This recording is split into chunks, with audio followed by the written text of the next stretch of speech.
I like to start this video off with a bombshell. What you see before you is a very old build of Subnautica, and we are in what will eventually become the Grand Reef biome. Here you see what appears to be abandoned alien structures made from terrain. These predate the precursors with their Borg-like aesthetic.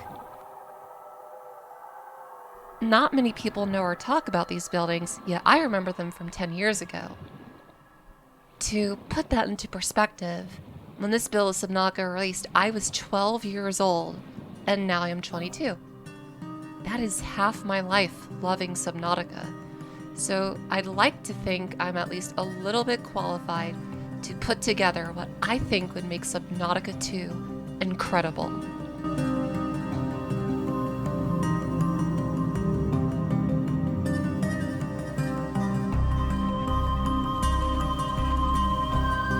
The most intriguing part about these structures is that these are possibly what we see in the Subnautica 2 trailer.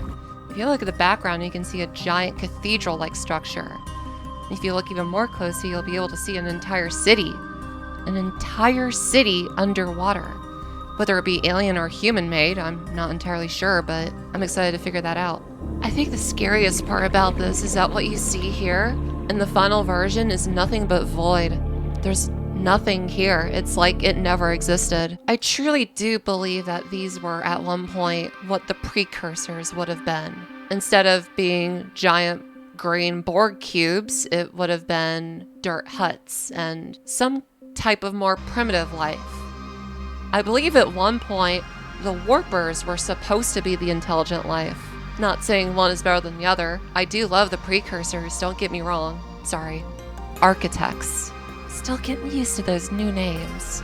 I think what makes this amazing is that it's not intrusive on the environment. So these abandoned structures are a part of the environment instead of having to be like an enclosed area or like with a force field that allows you to walk around underwater or just a giant cube you can't get rid of. So if you wanted to like build a base around here, you could. It would just be a part of it. Fish would be swimming around and stuff. Sure, it looks barren here, but again, this is an early access build from 10 years ago. Fun fact, it seems that there is initially supposed to be a third mushroom forest over here by the Grand Reef, but it seems to have just been destroyed. All the terrain is gone, but all the props are still here. There's even this weird scaffolding structure that's nearby the Aurora, and it's actually a big jumping puzzle that you can actually complete. Check it out. In Subnautica Civilization, you have to jump to get the cooked peeper. Something that always drew me to Subnautica when I was little was the presence of a giant starship in the distance that you could always see. And below zero, you'd see those giant snowy mountains in the distance. But what will you see in the distance in Subnautica 2? I really hope it's not just open ocean. I'd still like some kind of landmark. The importance of a landmark really helped players navigate around the world and know where they are without the use of a map. It's actually something I liked about Subnautica, the lack of a map. I love getting lost in Subnautica and using landmarks to know where I am. It's something I think every video game should have instead of using a map. But I do hope there's a big landmark in Subnautica 2, in some way, shape, or form. Bases seem to be getting a huge overhaul too, mentioning more flexibility. Here's what I think would be incredible for base building. You know how in previous games bases were very gridlocked? Well, check this out. I'm using Satisfactory as an example here, so just bear with me. Pretend these hypertubes are Subnautica base tubes. Imagine you have two bases that are at very different elevations and angles. Now imagine you could connect them with a tube base piece like this. Okay, now let's also think of something crazier. We have those large rooms, but some players think they're too large. Well, check this out. In No Man's Sky, they have base pieces that are oddly similar to Subnautica, but they have these cube rooms that you can connect to those base pieces. The more you stack on, the bigger the room. You can even make them multiple floors and decide if you want a floor or not. This would be insane for Subnautica base building. You could come up with all sorts of crazy base designs. Some people have said that it should be like Ark, where you build individual walls, but I personally don't think that fits. you're building underwater bases that are airtight. So making individual walls would require crazy flooding systems and other systems to detect if a room is fully sealed. Seems like a lot of work compared to what I've shown. One of my favorite biome features is floaters. Now I know that might sound a little funny, but floaters open up so many possibilities for landscaping. Think of it this way, an island, right? An island is like a mountain and everything below it is nothing but ground.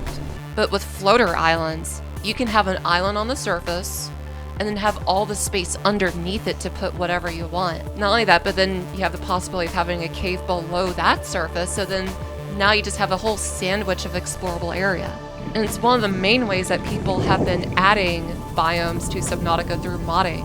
Check out these floating islands that people have made. I absolutely love these so much.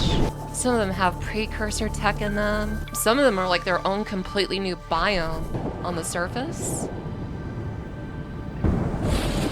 Okay, this one is my favorite. This one's made by Danny. It's a fusion between the underwater floating islands and the Grand Reef, and it creates this incredible new biome. Personally, I'm really hoping Subnautica 2 has more of this. Fusion biomes. 2 biomes put together to make a new thing. That's also why the lily pad biome was just so magical. There was so much going on. So many land masses that are being held up, and you even had lily pads to explore on the surface. The only problem being is that there's no floaters, and I don't know if the same kind of lily pads will be on this new planet, but we will have to see. I'm sure we'll get some kind of floating island. They're too cool to not have in the sequel. Of course, we're getting new vehicles, such as the tadpole. After writing this script, I've actually discovered a lot about this sub. It's called the tadpole because it can turn into a frog. It's a modular mech sub that has a detachable cockpit. I'm assuming the cockpit is built first, and then you build the mech chassis. Slam them together and boom, the frog suit. I was scared initially that it would be another sea truck because that thing was hard to navigate in. Someone actually made a mod for the sea truck that allowed its modules to bend.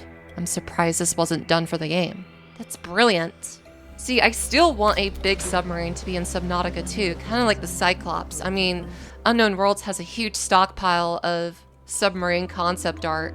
Surely one of these will make it into Subnautica 2. Of course, everyone will beg for the Atlas submarine and stuff, but Unknown Worlds has such a large stockpile of concept art that honestly, I could go for any of them. I just love subs. This is Subnautica 2. Might as well go all out, you know? They did say it'd be a bigger world to explore, right?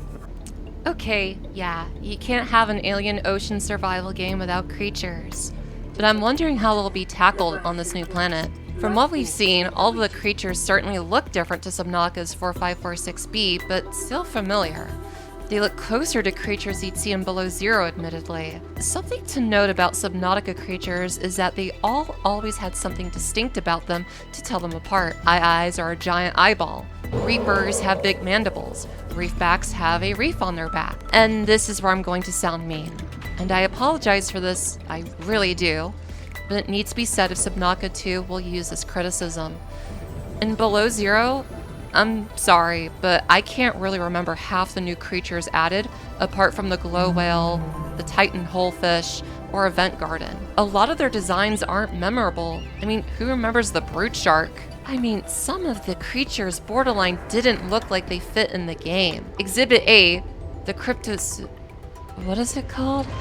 Sorry, Cryptosuchus. Put this thing next to a bone shark, and I think they're from 2 different franchises. Not to mention how loud it can be. Subnautica creatures don't need complex names, overly loud sounds, and off-putting designs to look alien. I want to be able to find a new creature and find out it's called a spatula because it looks like a spatula.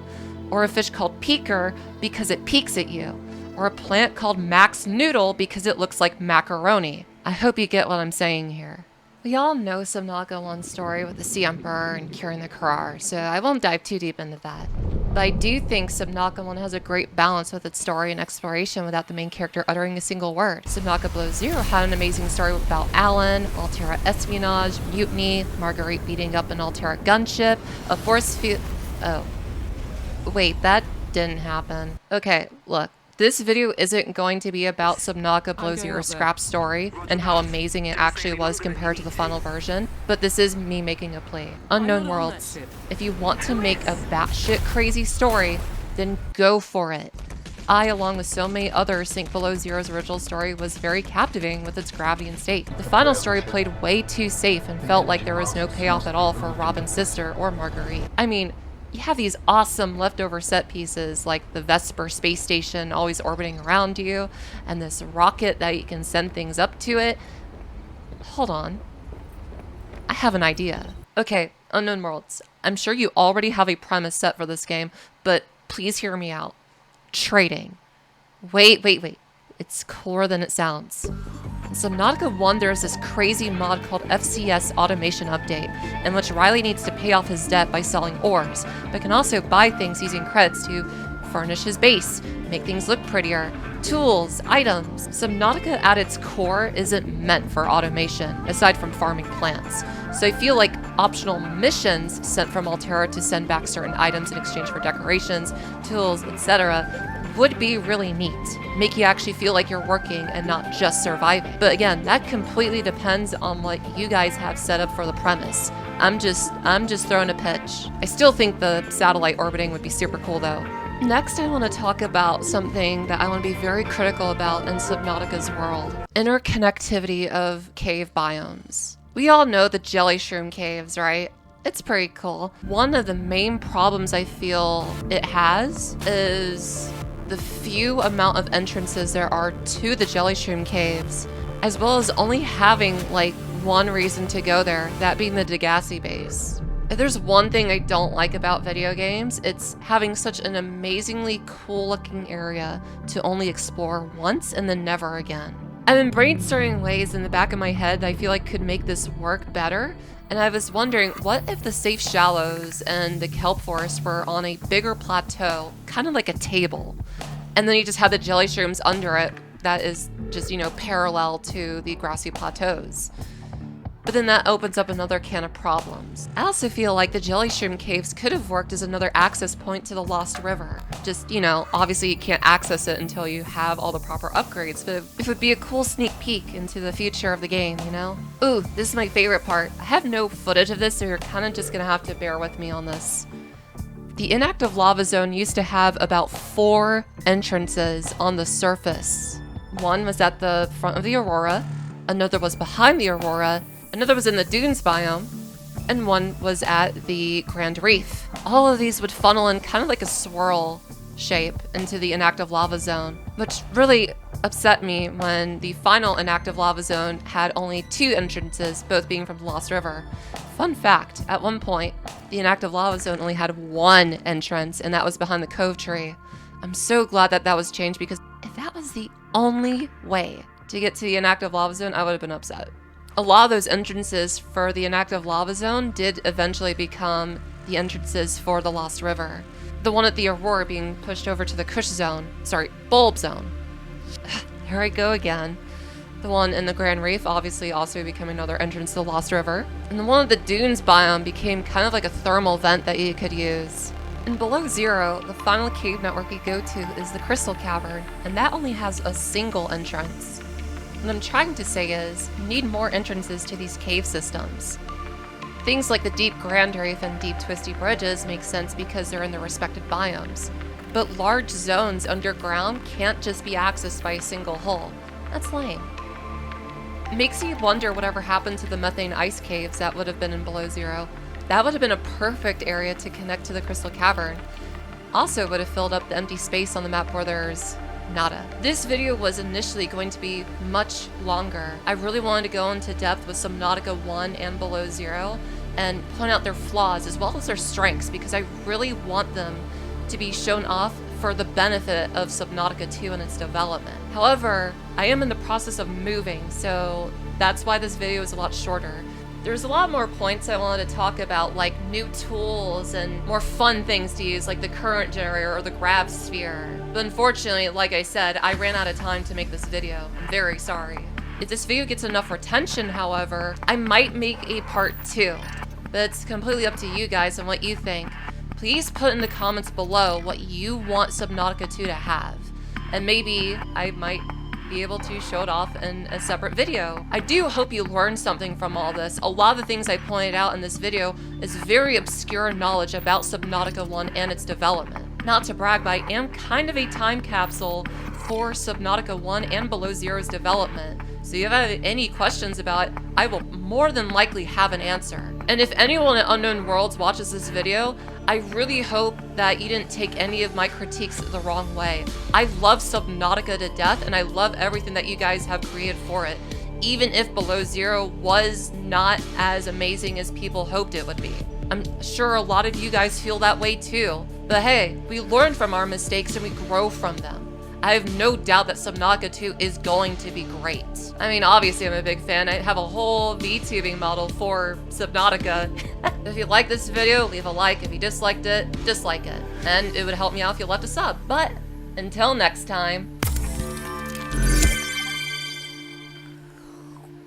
stay caffeinated. Don't ask how I drink that underwater, please.